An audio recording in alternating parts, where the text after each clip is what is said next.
topic is HR leadership in the age of digital transformation strategies and best practices for success. So this is the topic that the panel discussion is going to happen on. And now I request our panelist, Ms. Rekha Narendra, Vice President and HR Head, India, RealPage INC, to please come upon. And our other panelist as well, Ms. Sonica, Aron, CEO, MarchingSheep.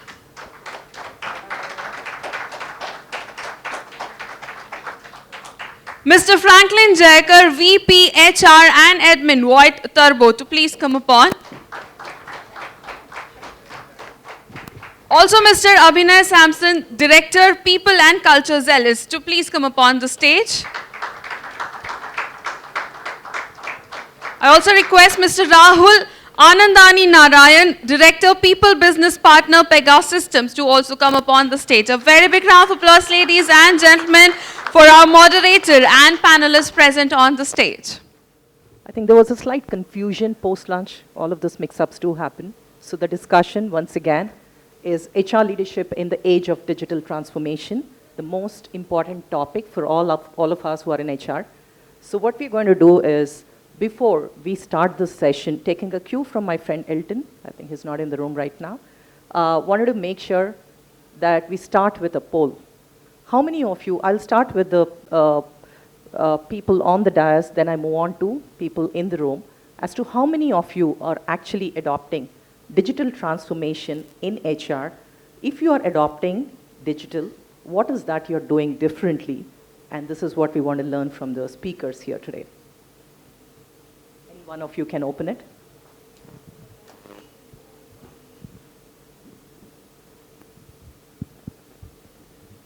Thanks, This Sirisha. has definitely caught you unawares. Okay, so before I jump into what we're doing, I'm actually reminded of something I read the other day. So there was this quote on LinkedIn, some of you might have seen it. I don't want AI to do my art or my creativity or my thinking so that I end up doing the laundry or the dishes. I want AI to do the laundry or the dishes so that I get time to do my art and my thinking and my creativity. And, as a HR professional, I'm super excited for the time and space we are in right now, because we are at that unique juncture where we can really leverage AI immensely.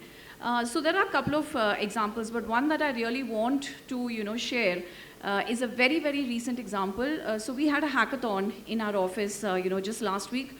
Amazing opportunity and forum for all our developers and all the other functions to come together. So basically, they look at problems and what kind of solutions can be developed. So one solution that we have developed is called HR Assist. And HR Assist is a generative AI tool, and which is like an assistant to the HR business partner. So any of you who are in HR business partner roles here, I'm sure you would be very excited, because in the days that I was a HR business partner, one of the ways in which we would get the pulse of our employees, or, get to know what questions they have or address their queries and concerns, was to walk the floor, right? How many of you do it? We all do it. We all have done it, right? Or we all are still doing it, although we are in a hybrid work environment now, which makes it very difficult, because how do you do remote walks, right? But when you walk the floor is when you really get to meet your employees, talk to them, get to see their concerns, issues, address.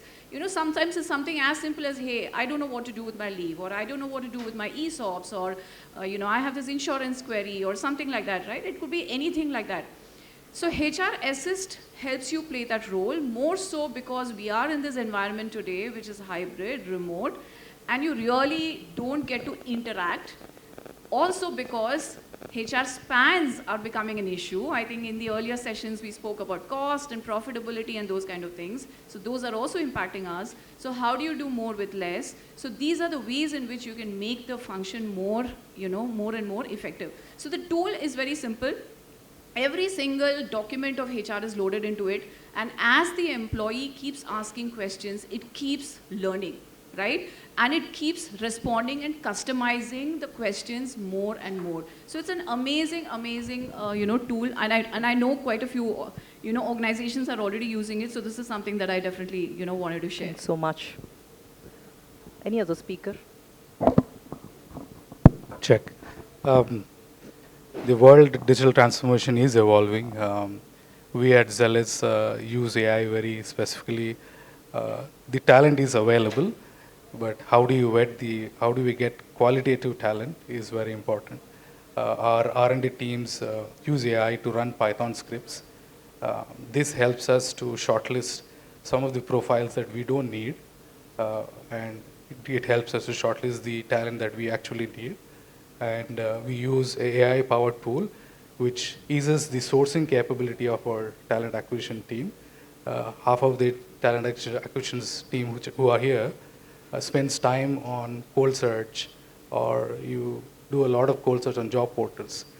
This tool that we use, at least an hour in a day, is given to the talent acquisition team to source the profiles and give us the right candidatures. So is this tool built in-house just for the benefit? The Python scripts are in-house, and the other two we grabbed it from the market. Sure, thank you. Rahul? Thank you. So I'll add 3 points to it. One, basically what Rekha was mentioning. I come from an organization which is Pegasystems, a pure play BPM CRM organization. So we went to a transformation as well, and we developed an AI bot, which we call as a people buddy, wherein gone are the days wherein our HR business partners or HR journalists are answering questions of employees. They're focusing more on data, reading data, understanding, getting insights. That's one. Second, I think overall from an AI perspective, what we've also done recently is all of us in the hybrid world, most of our meetings are virtual these days, wherein you're either in office or at home, you're attending your WebEx meeting or a Zoom meeting. So we've gotten an AI bot which will actually summarize the meeting and give you a summary of your notes. So that in case, like today I'm sitting over here, there's a meeting which is happening, I need not go to the recording, I just read the summary. It will tell you what exactly are the highlight points, what was discussed. So it gives me a summary, I get an understanding in terms of what exactly was discussed and what are the action steps. That's a beautiful summary which comes in, and this is again through WebEx, which we have kind of tied up with. The third is more of a business one. So I work for Pega, and it's a pure play product tech organization. For our product, we are building AI capabilities, and we are envisioning in the near future that we may not need coders, which means you will only have to give your requirement, a bot will build the coding, and there will be no code, or there's zero limitation for a coder required. So what's going to happen for our engineers? They will focus more on business intelligence, functional intelligence. That's where we are heading.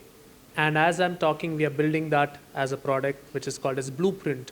Typically, let's say for an example, if you want to design an onboarding portal for your employees, you go to Pega Blueprint, enter the process which you need, what all information do you need on a blueprint, on an onboarding thing.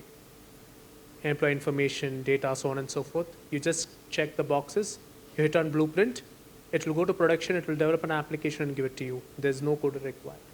So that's how AI is transforming, and that's how digitalization is coming up. So it's in the journey. We envision this to happen in the next 5 years. As you would have seen, when we talk about industrial evolution, the duration of industrial evolution is also changing. If you talk about 1, 2, 3, the coal and mine industry, and now we are in the digital technology. So I think that's where we are as of now. Sirisha, back to you.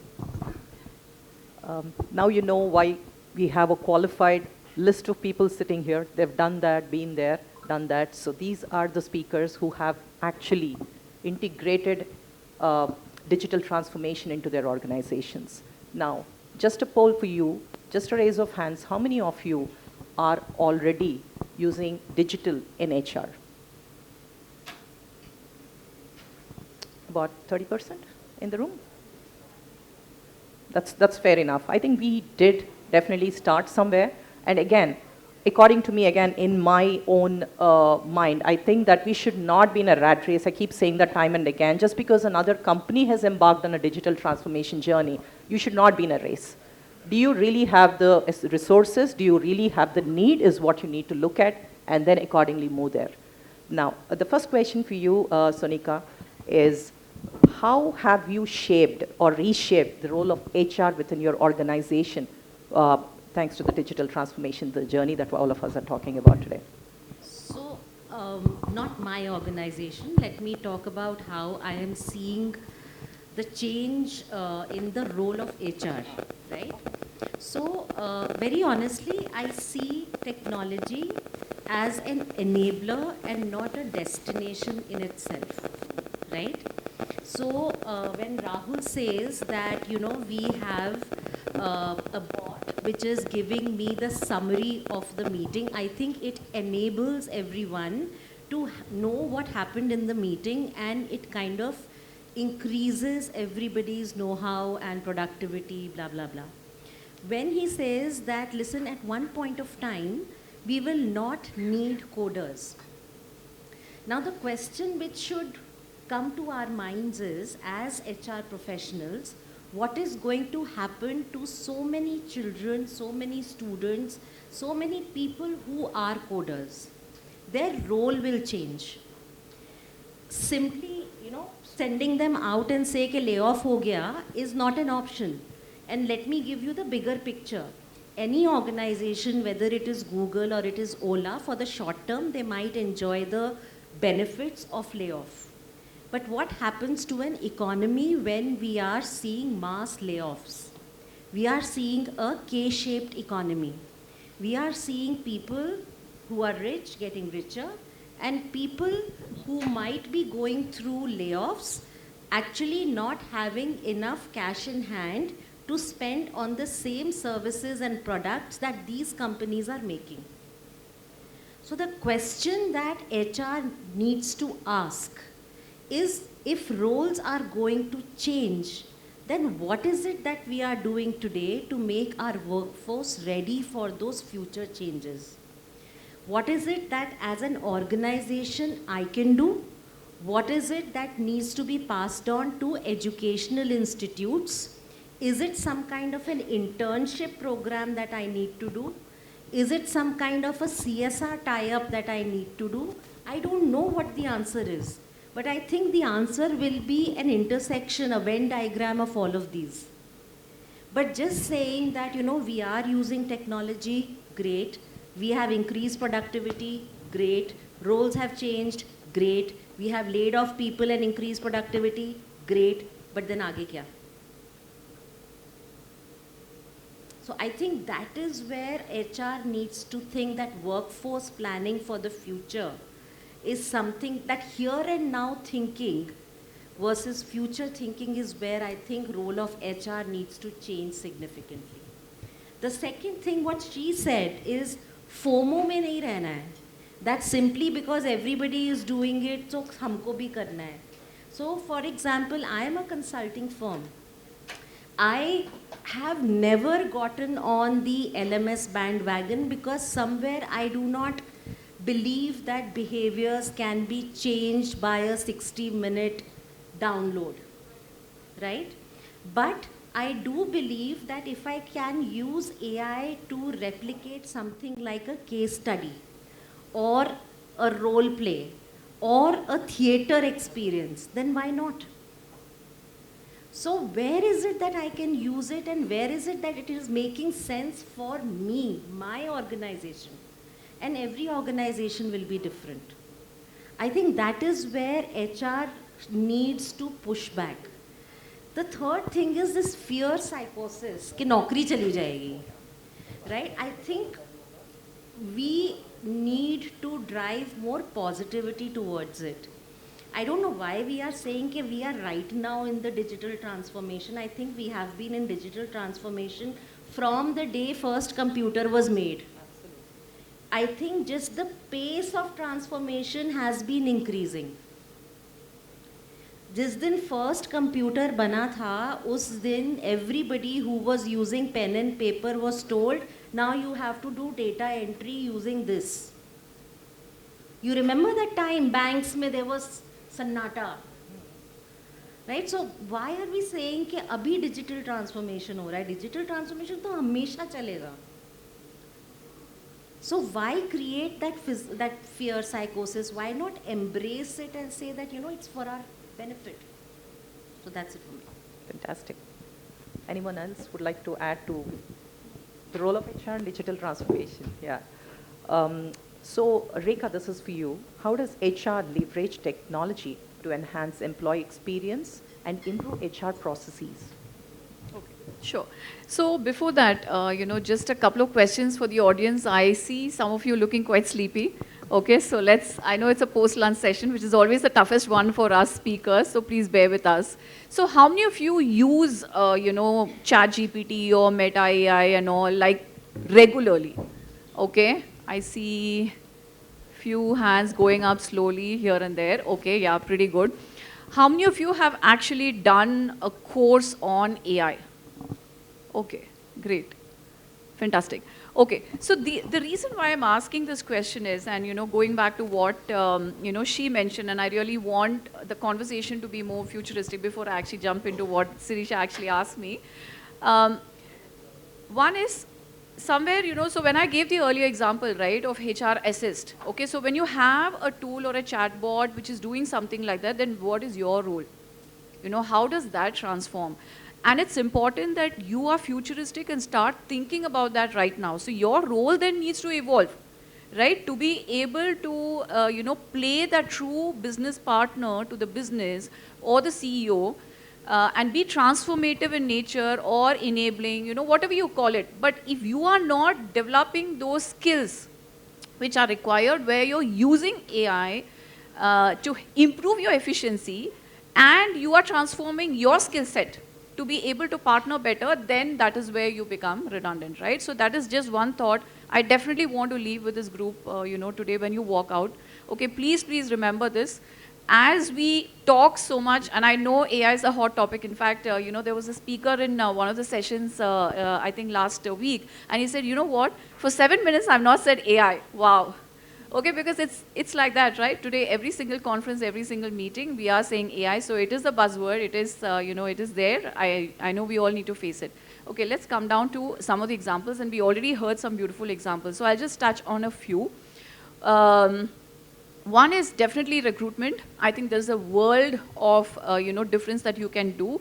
Today, even today, many of the organizations are doing a lot of transactional work in terms of screening, scheduling. All of that is still happening through a recruiter, right? And there is a better way that we can use our talent given the kind of constraints that are there in headcount. So there are tools which are available not only to do your initial screening, but to actually have conversations with the candidates to look at matches with the roles that you have. And this can happen both externally and internally. Internally also, there's a lot that we do as organizations to promote mobility of talent, right? And and we see it in our own organization. Our employees struggle. They want to grow, but they don't know what opportunities are there or will they be a fit. So there are tools that you can use which can have those initial conversations so that you are then able to take it forward, and the recruiter or the talent partner is then playing a more evolved role in terms of helping to meet the talent needs of the organization. So that's one. Two is, how many of you have done EWS? I'm sure many of you, yes? Yeah, it's a very, very common tool. It's been around for years together, right? Again, great way that you can leverage AI in EWS and use it for predictive analytics in terms of the propensity of an employee to attract, right?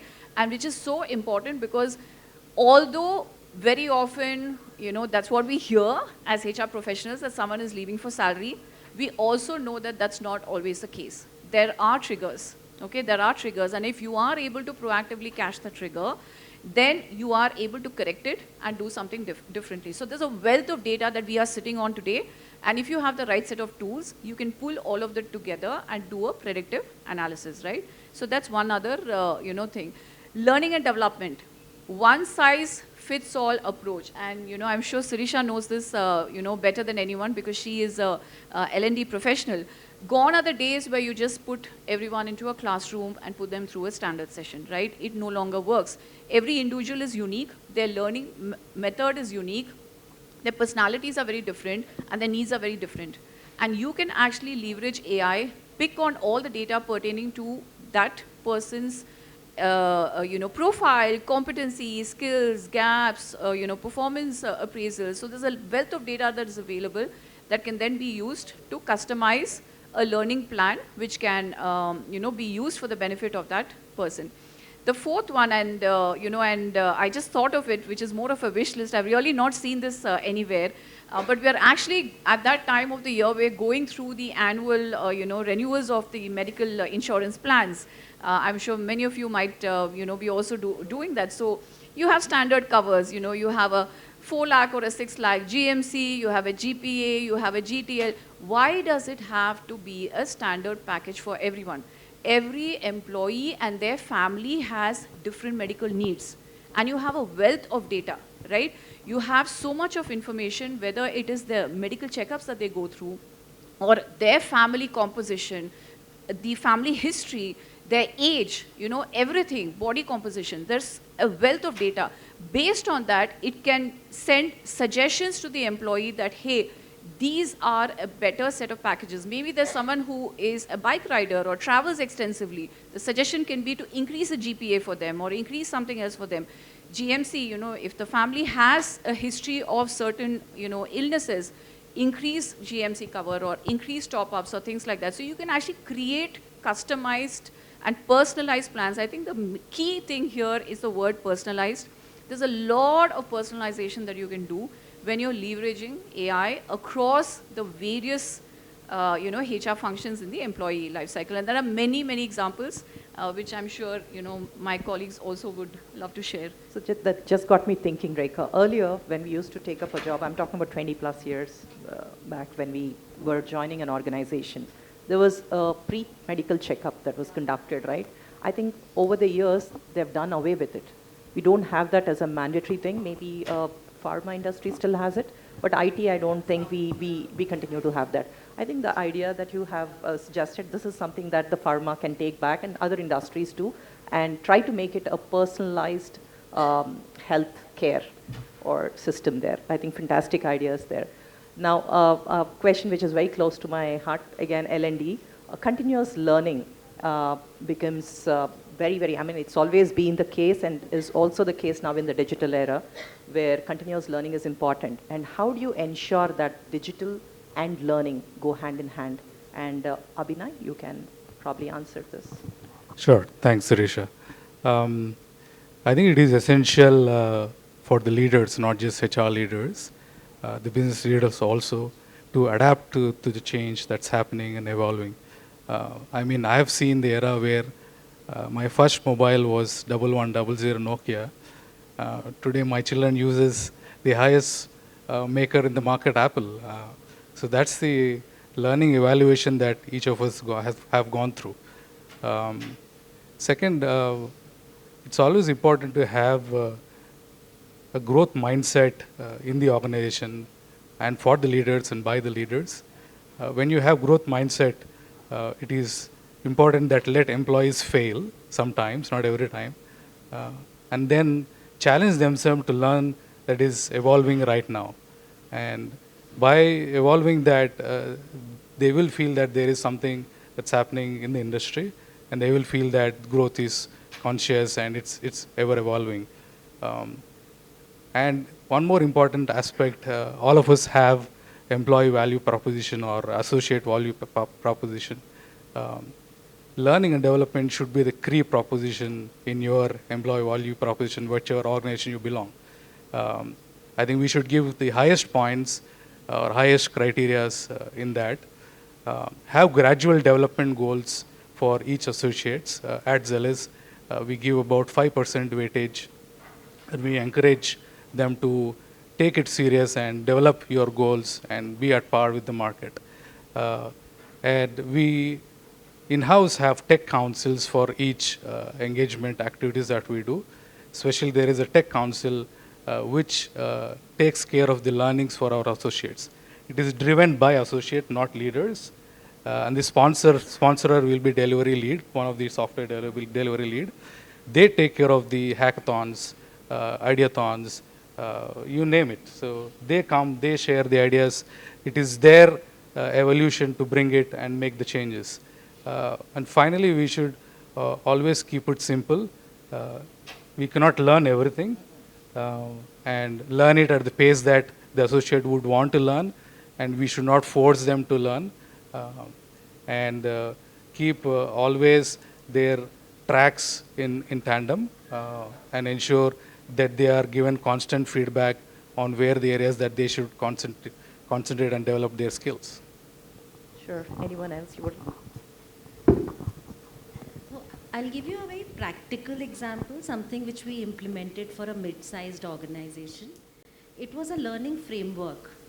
And we said that what is it that an employee cannot easily access? Internet pe nahi milega, you cannot do, let's say, a Coursera kind of or a LinkedIn program, etc. And something which can be on the go, which can also excite them, something which, that instant gratification, something like that.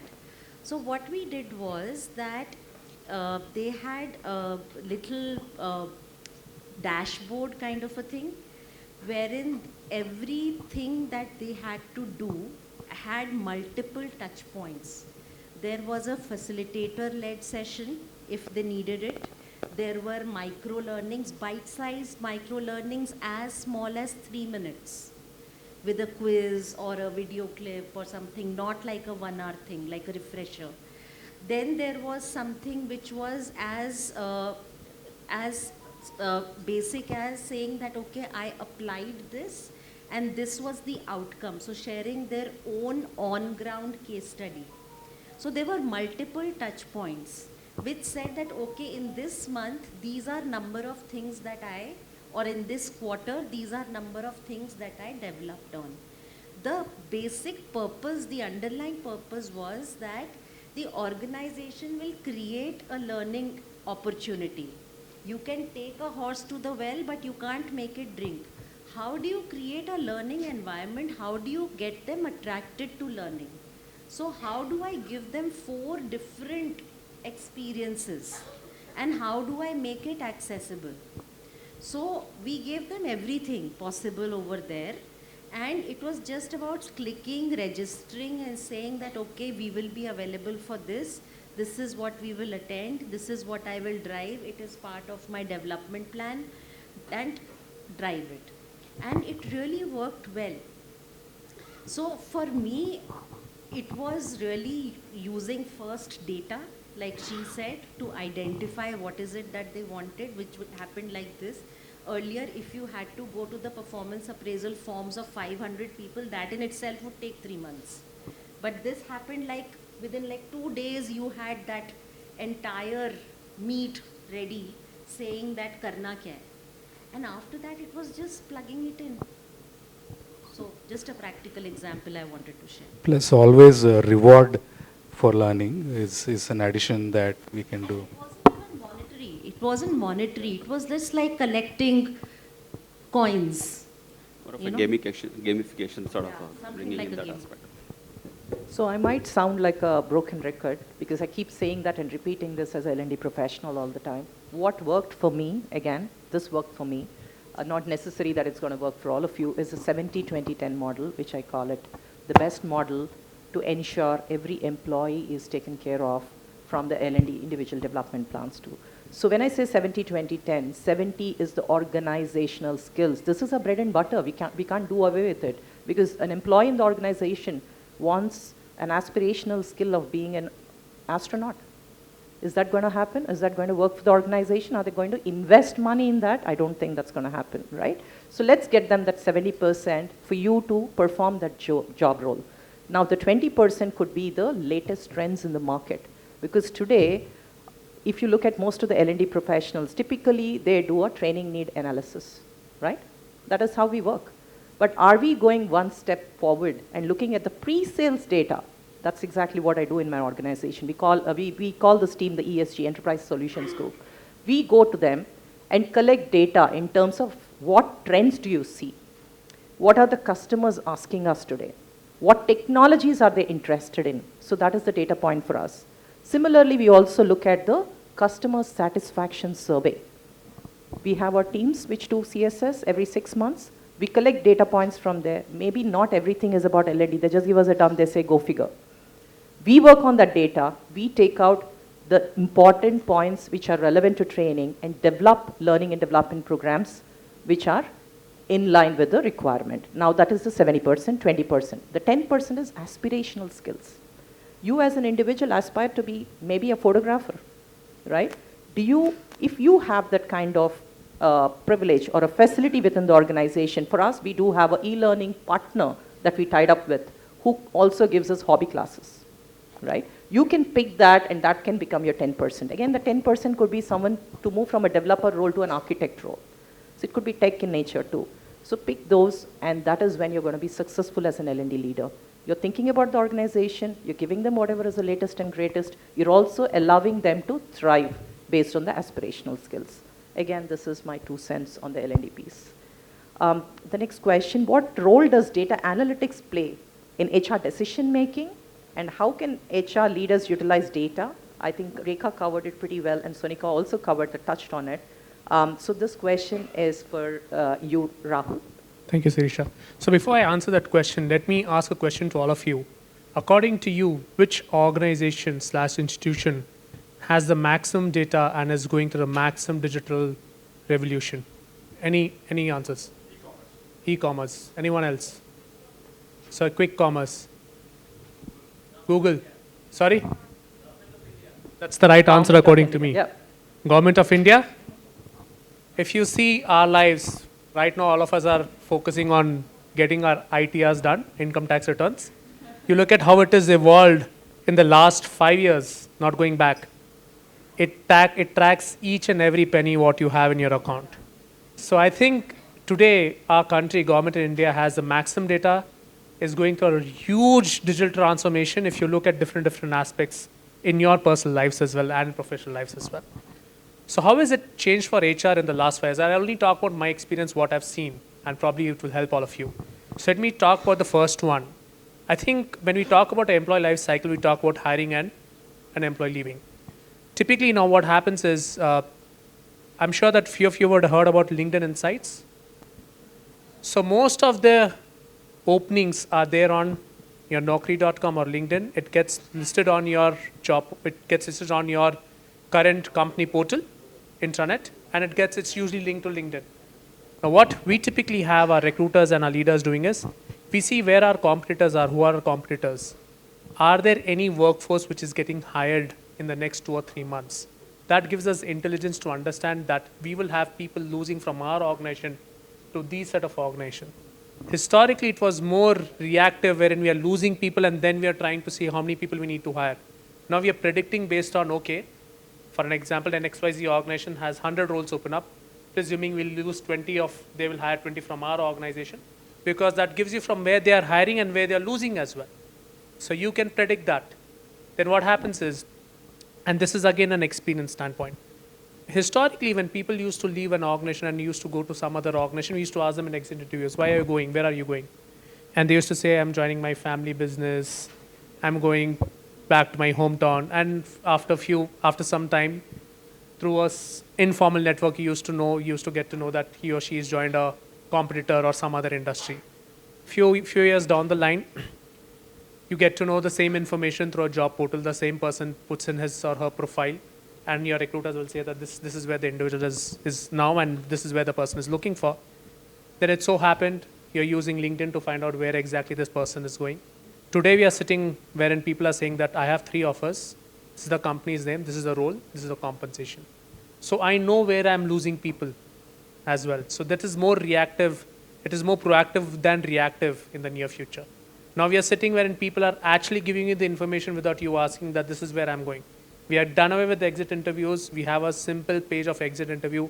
As soon as you resign, there's a survey which comes in, and employees are actually telling you which role they are going, what is the compensation hike they're getting, and which organizations they're going into.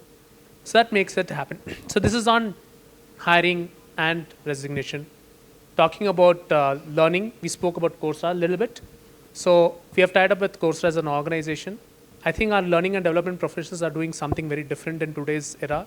They're not necessarily doing a lot of learning delivery. They're doing more of competency mapping, career pathing, development. They're talking about leadership development. They're talking about development plans. And then Coursera is a fantastic module. You just tell which competencies you need. It will design a portfolio. It will design a classroom for you, and your individuals can take it. From a leadership perspective, one of the biggest thing which we need as leaders to develop ourselves is self-awareness. You have a n number of organizations which help you to kind of understand and make you self-aware. We are focused in with Gallup, which talks about strength finders. We are using that as a platform and then developing on it, which is, I think, to Sirisha's point, which is the 20 and the 10%, right? That's in learning. And if you talk about other aspects of it, whether it is, now we are using a lot of Power BI information to kind of predict information as well and what will happen in the near future as well. So these are few aspects which are really, really helpful. Similarly, benefits as well. Now we know that what kind of benefits are there in the market, whether it is, and I talked about total rewards, which includes benefits, what our competitors are giving, what kind of ESOPs they're giving. Do they have RSUs, do they have options, or do they have ESOPs? And how do we kind of design? Recently, I was working on a program for our campus has. What kind of compensation should we give to our campus has? You get the information just like this. And gone were the days when you actually need to go back, do a deep dive to understand. So that's how the role of HR is changing. You have a lot of information in your hand right now. Now it is our intelligence to kind of go ahead and use our functional intelligence to upbeat the market. That's where I am. Sirisha, Just back to add-on you. question on that, Yeah. Rahul, anyone can answer that. We have a lot of data available, you just mentioned that. How would you ensure your HR understands what data to use and when to use? So I think that is, and that's a very good question. I think for us, our role will now be, are you able to read the data? Are you able to understand the data? Are you able to explain the data? And are you able to give the insights? I'll give a classic example. Few years down the line, we used to do something called as HR bites or EDMs or demystify a particular policy basis on the number of questions people used to ask HRs. Now what we do is, we go to our People Buddy, which is our AI bot, see how many employees are asking which question, which topic. If there's a question on, let's say, insurance, or let's say there's a question on leave, then we kind of design an electronic digital message or campaigning to address that question. Now for me, an HR should not go back to the employees, should see what questions they are asking to the bot, get the data, okay, I am getting a lot of questions on leaves, or I'm getting a lot of questions on ESOPs, especially during taxation time. So should I do a session, or should I do a EDM, or should I do a video recording before the taxation? So the number of questions which are getting asked to a bot reduces as well, so that we are evolving. I think that's an example which I can give.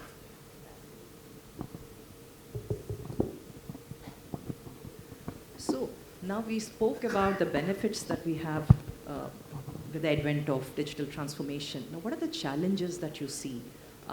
Maybe you can talk about your organization or the observations from other organizations and probably address that. Yeah, sure. So I've joined Voith just 4 months back. So I'll share some of my experiences from the previous companies that I've worked for about 19 years. So I've been associated with Blue Yonder prior to joining Voith. So I've been there for about 11.5 years. So I come from HR and systems background from the qualification standpoint. So I've seen various phases in which we have transformed the organization, right? So we have adopted Workday back in 2012, right? And I could see the challenges, right? So when I say challenges, the first challenge which comes to my mind is resistance to change, because at any point of time, be it leaders or the stakeholders that you work with or the employees that you work with, right? So the first and foremost, when they see some change coming, there's a disruption taking place, that they're not game for it, right? So they would say, oh, everything is going on in a perfect manner, why do you have to introduce and so, right? So I was leading a business partnering team. At the same time, I had this opportunity of leading the HRIS team as well, where two of the Workday specialists, were reporting into me. So because of the HR knowledge that I have and the systems knowledge that I mentioned, I was able to, let them understand, make them know the pain points, from the HR leadership standpoint. At the same time, what are the expectations from the business leaders? Because unless otherwise you do not articulate what the business wants, right? Now data is very fancy, analytics is very fancy, but ultimately it should lead to, the business decisions which matter, right? What is the value that you are creating, right? Unless otherwise you articulate, you design the systems, applications, dashboards, whatever it is, and the insights, as a couple of our panelists have said, otherwise it's just going to be fancy, and we talk about AI, but ultimately, because I've seen even before the advent of generative AI, right? About 7, 8 years back, we just, SharePoint, right? We did develop something called as Career Express with the help of the IT business applications team. We worked with Mercer Consulting, and with their help, we analyzed all the job roles, looked at what are the technical behavioral competencies, right? Like say, for example, I'm a technical architect, right? I want to, look at the other career avenues, right? Or the other career tracks or the paths, right? It could be functional track, or it could be product management track, or whatever it is, right? So based on my career interest, it would show, what are the 100% job fit, or a 70% job fit, 30% job fit, whatever it is, right? And then for that particular role, it would also list down what are the key technical behavioral competencies and what are the training programs that are required, right, for the person to undergo to seamlessly move on or transition to that particular role, right? So these are several things, which actually matter. So coming back to the challenges, definitely resistance to change, for which communication plays a critical role. You need to have a buy-in from the, both the HR as well as the business leadership. And the better you articulate, if you can quantify, nothing like it. Because, about 4 years or 3-4 years back, I played an instrumental role in terms of rolling out in-house, chatbot, right? Because, my team was spending a lot of time employing similar set of queries, right? Like say it could be a leave maintenance or whatever it is, right? So, we developed an in-house, chatbot. And then once we have done this, pilot exercise in India, we roll this out globally. And we have seen a phenomenal change, right? And, if you can quantify what are the number of queries that you're getting, right? What kind of queries, right? And then, and from the business standpoint, right, to make them understand, okay, if I were to take the license from Microsoft to implement this XYZ tool, right? What is the license cost? How many users does it support? How many concurrent users? And, some of these aspects, if you can articulate and build a story and then show the value add insights, then definitely, business is definitely going to buy in looking at the value. And you should be able to extrapolate, like for example, if you are going to increase your headcount significantly over the period of next few months, years, whatever it is, right? So you need to, show the high level picture so that the business is able to appreciate the value that the HR business partner or whatever role that you are in, right? If you can project that, that will be really helpful. So resistance to change, then, lack of digital skills is also one challenge which I see, right? Being conversant with the technologies, the digital tools, and so on and so forth. The another important thing is the data security and the privacy, because there's a lot of concern, especially when you're having this cloud-based HR systems, right? And the various digital tools, right? And the fourth one that I can think about is integration of the several applications, right? Because in some of the organizations, you have a leave application in, particular, from a particular vendor. Then you have PMS from another vendor. Comp and Ben could be another one, right? So how do you seamlessly integrate? Unless otherwise you have something like a Workday or an SAP or whatever it is, but a lot of startups and mid-sized companies, they probably use different applications. So how do you seamlessly integrate so as to ensure that there is a greater accuracy and the insights flowing in seamlessly, right? And last one is the change management, because you definitely need to have ambassadors from the business, ambassadors from the stakeholders, right, and ambassadors from the HR, right? And communication definitely plays a key role, and you also need to ensure that you timely communicate the progress. I'll provide one small example, and I'll stop. So one is, we were involved in, testing, let me pick up time of module, right? So we were involved HR stakeholder, and me being from HR, I have invited folks from my own HR team and other stakeholders from the business and so on and so forth, right? So some of you might be familiar with UAT, user acceptance testing. So you need to build scenarios, and then you need to ask stakeholders to test it. So even from the HR fraternity, I see, some of them, okay, this is some sort of a organizational initiative. Let me just participate for the sake of it. But what happens is, unless otherwise you put your 100% efforts, time, effort, and think about the possible scenarios where it could go wrong, right?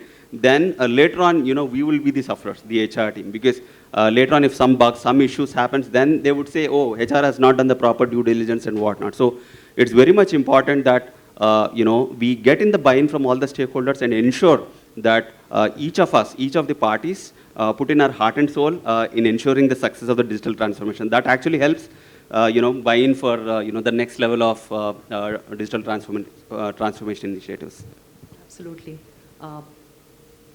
I think we don't have much time, but we are open to take one or two questions from the HR leadership present on the dais today. Anyone who has questions?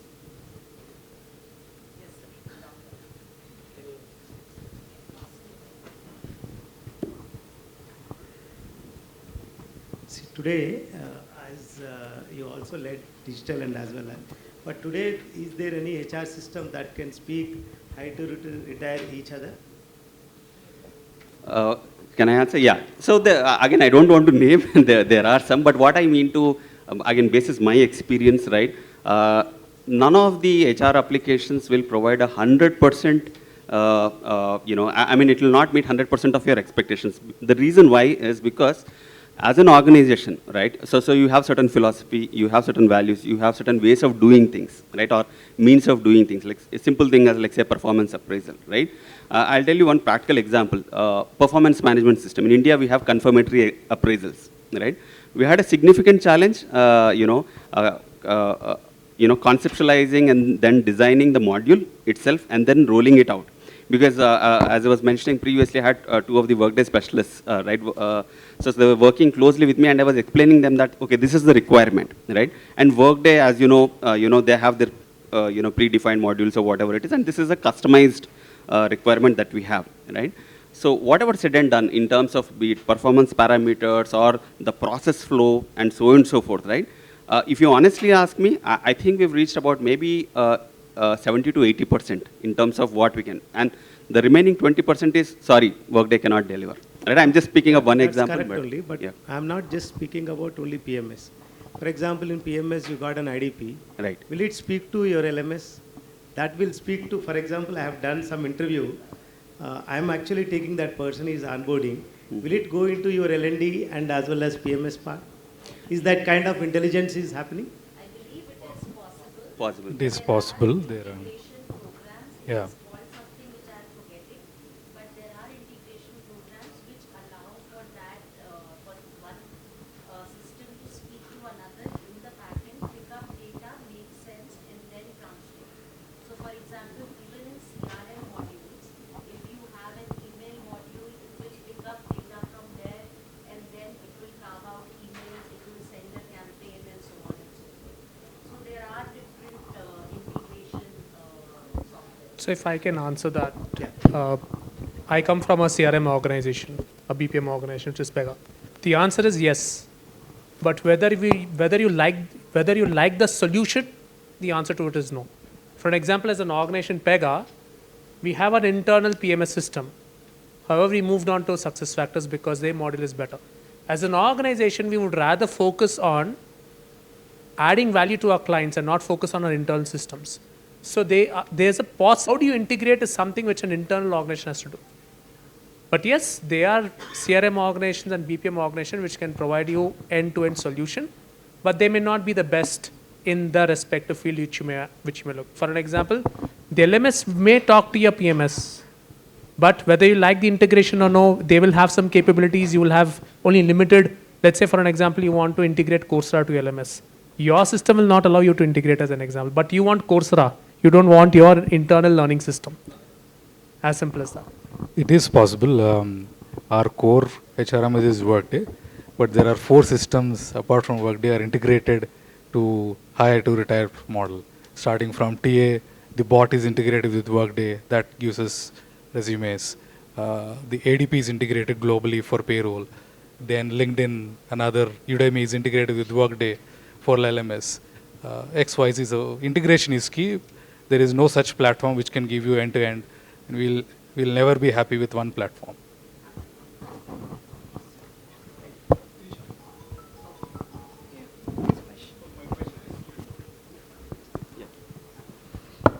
Yeah, good afternoon. This is Just have Richie. half a minute. Yeah.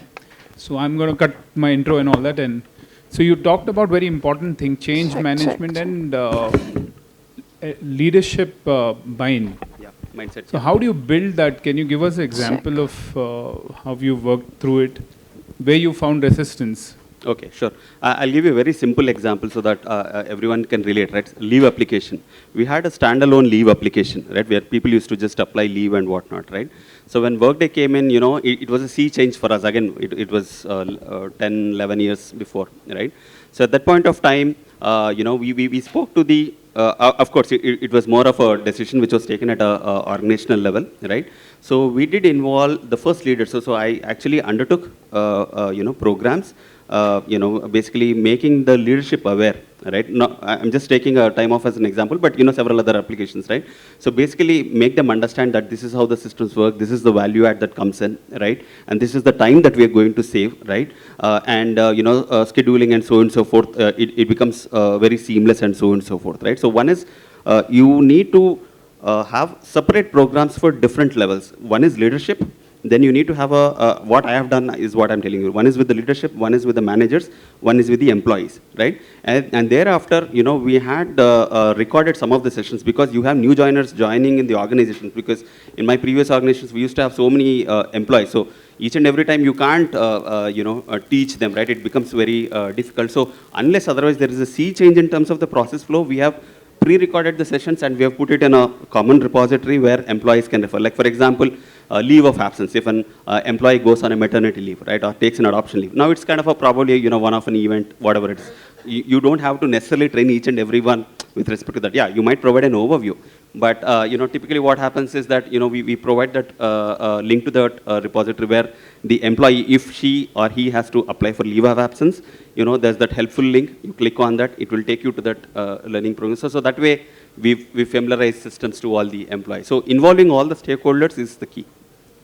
Thank you so much. I know a lot of you have questions. So the speakers are available in the room. You can go ahead and have your questions answered. Thank you.